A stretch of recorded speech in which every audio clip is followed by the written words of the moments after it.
dalam mengikuti protokol pemerintah dalam menghadapi masa pandemi COVID-19 dan mencegah penularannya, maka masyarakat dianjurkan untuk tetap di rumah saja.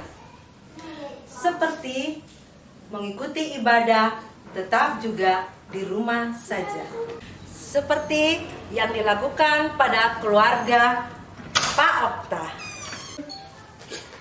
Baiklah, ibadah kita sudah selesai. Shalom. Salam.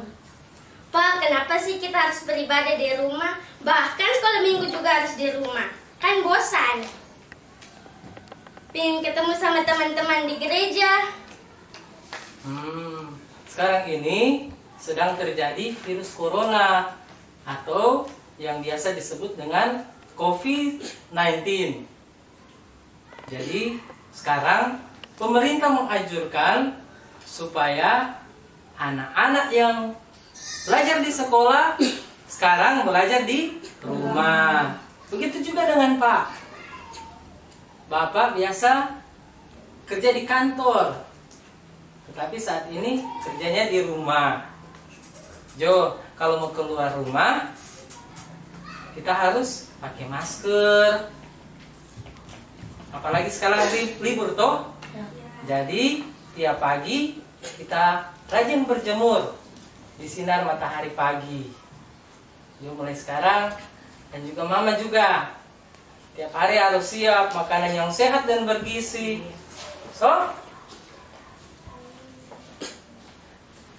Dan juga cuci tangan di air yang mengalir dengan menggunakan sabun. Dan juga yang satu, tahun ini kita tidak pulang kampung dulu karena juga kita tidak boleh keluar daerah. Nah, benar seperti yang Bapak katakan bahwa kita melakukan ibadat di rumah saja. Seperti yang dikatakan dalam Alkitab mengajarkan untuk kita selalu taat kepada anjuran pemerintah untuk kebaikan kita. Ada tertulis dalam kitab Roma 13 ayat 1-4. Coba anak Martin bacakan. Oke. Kepatuhan kepada pemerintah. Tiap-tiap orang harus takluk kepada pemerintah yang di atasnya, sebab tidak ada pemerintah yang tidak berasal dari Allah, dan pemerintah-pemerintah yang ada ditetapkan oleh Allah. Sebab itu, barang siapa melawan pemerintah, ia melawan ketetapan Allah, dan siapa yang melakukannya akan mendatangkan hukuman atas dirinya. Sebab, jika seseorang berbuat baik, ia tidak usah takut kepada pemerintah, hanya jika ia berbuat jahat. Maukah kamu hidup tanpa takut terhadap pemerintah? Perbuatlah apa yang baik, dan kamu akan beroleh pujian daripadanya. Karena pemerintah adalah hamba Allah untuk kebaikanmu, tetapi jika engkau berbuat jahat, takutlah akan dia, karena tidak percuma pemerintah menyandang pedang. Pemerintah adalah hamba Allah untuk membalaskan murka Allah atas mereka yang berbuat jahat. Demikianlah firman Tuhan. Ya, jadi sangat jelas firman Tuhan yang terdapat dalam Roma 13 ayat 1-4 menyatakan bahwa pemerintah itu adalah hamba Allah dan ditetapkan oleh Allah. Maka siapa yang melawan pemerintah, dia melawan ketetapan Allah. Tapi kan gereja kosong terus. Aduh, kasihan kan gerejanya. Pasar saja bisa buka. Kenapa gereja tidak bisa buka? Anak-anak, supaya kalian tidak keliru dan tidak terpengaruh berita-berita hoax sekarang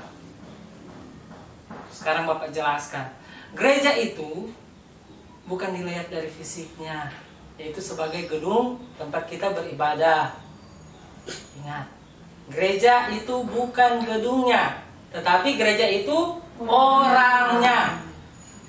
Orangnya yang setia dan percaya kepada Yesus Kristus. Seperti juga Alkitab mencatat dalam 1 Korintus 3 ayat 16. Coba Putri baca.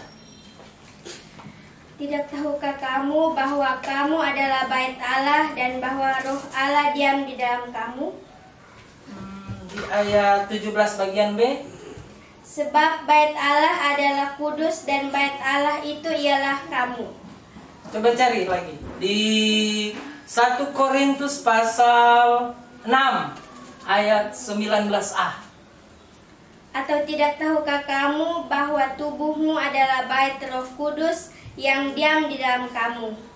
Nah, sejelas toh bahwa tubuh kita adalah bait Allah dan Roh Kudus tinggal di dalam diri kita. Jadi mulai sekarang jangan lagi merisaukan itu gereja itu kosong, apalagi sampai membandingkan gereja dengan pasar. Ya, karena kalau seseorang tertular di pasar atau keramaian, ya paling yang disalahkan adalah dirinya sendiri. Yang teledor tidak menjaga dirinya dari penularan virus corona ini. Tetapi kalau seseorang terkena penularannya di dalam gereja, maka pertama-tama yang disalahkan adalah pemimpinnya, Bapak dan Ibu pendetanya sebagai pemimpin, majelis-majelis, jemaat, gerejanya, bahkan agamanya yang disalahkan. Karena tidak mampu memimpin umatnya dengan baik dalam menyikapi penularan wabah virus corona ini. Nah, untuk itu kita tetap beribadah di rumah saja, seperti yang tertulis di dalam Injil Matius 8 ayat 20. Coba anak Putri bacakan. Sebab di mana 2 atau 3 orang berkumpul dalam namaku, di situ aku ada di tengah-tengah mereka. Ya, jadi Injil Matius 8 ayat 20 sudah jelas untuk kita. Berarti kita beribadah di rumah saja, ibadah kita itu berkenan di hadapan Tuhan. Nah, anak-anak, kita makan dan minum. Stop, cuci tangan dulu. 6 langkah mencuci tangan di bawah air mengalir dengan menggunakan sabun. 1. Basahi kedua tangan dengan air dan pakai sabun.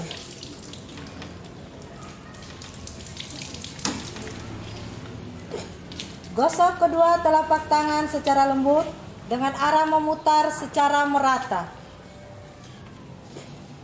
Kedua, gosok kedua punggung tangan dan sela-sela jari tangan secara bergantian.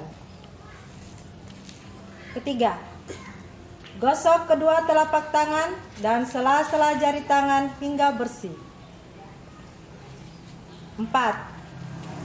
Gosok jari-jari tangan sisi dalam secara bergantian dengan posisi saling mengunci. Gosok ibu jari kiri berputar dalam genggaman tangan kanan dan sebaliknya.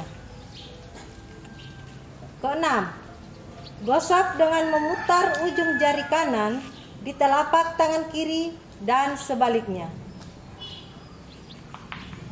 Bilas dengan air mengalir. Lap tangan dengan tisu, lalu tutup keran dengan menggunakan tisu atau siku atau punggung tangan, kemudian buang tisu di tempat sampah. 5 momen mencuci tangan. Yang pertama, sebelum makan. Kedua, setelah BAK atau BAB atau keluar dari toilet. Sebelum menjamah makanan. Keempat, sebelum menyusui buat ibu-ibu yang menyusui. Setelah beraktivitas. Dan yang paling penting adalah hindari mengusap mata, hidung, dan mulut sebelum mencuci tangan. Dan saat ini keluarga Pak Okta akan berbagi sembako dan masker di tetangga terdekat. Martin, Putri. Iya. Cepat siapnya, jangan lupa pakai masker ya. Iya. Ma, emangnya kita mau kemana? Kita mau ke rumahnya Daud untuk antarkan sembako dan masker. Tolong ambilkan sembakonya. Betul Bu, kemarin saya lihat Daud keluar rumah tanpa menggunakan masker. Terus ia sering bersin-bersin Bu. Oh, begitu. Ayo kita berangkat.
Ada Putra dan Putri. Yuk masuk, tidak apa-apa, kami disuruh saja cuma sebentar kok. Betul, kami hanya datang untuk mengantarkan sembako buat kamu keluarga.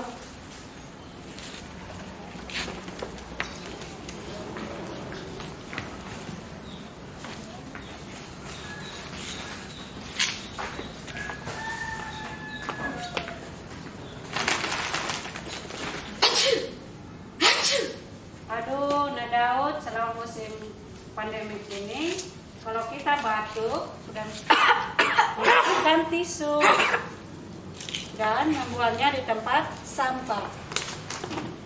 Menggunakan lengan atas bagian dalam atau tisu saat batuk atau bersin. Setelah itu cuci tangan di bawah air mengalir dan pakai sabun. Jika tidak ada air dan sabun, kita bisa menggunakan pembersih tangan yang mengandung alkohol 60% atau 70%. Bu, Martin dan Putri. Nah Daud, selama musim pandemi ini, kita tidak boleh saling berjabat tangan, cium hidung, cium pipi kiri, pipi kanan sesuai budaya di NTT, atau bersentuhan fisik dengan orang lain. Cukup lakukan salam dengan menekukkan kedua tangan di dada sambil membungkuk kepala dan badan sedikit.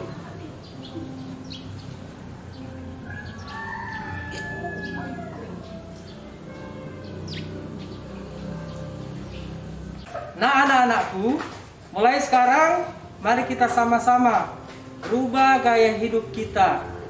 Mulai dari bersih, berolahraga, makan makanan bergizi, minum banyak air putih, dan minum vitamin. Rubah juga lingkungan menjadi sehat, pakai masker, hindari kerumunan, sering cuci tangan dengan air mengalir dan pakai sabun, menggunakan pembersih tangan mengandung alkohol atau hand sanitizer, menjaga lingkungan tetap bersih dan Tetap di rumah saja. Shalom.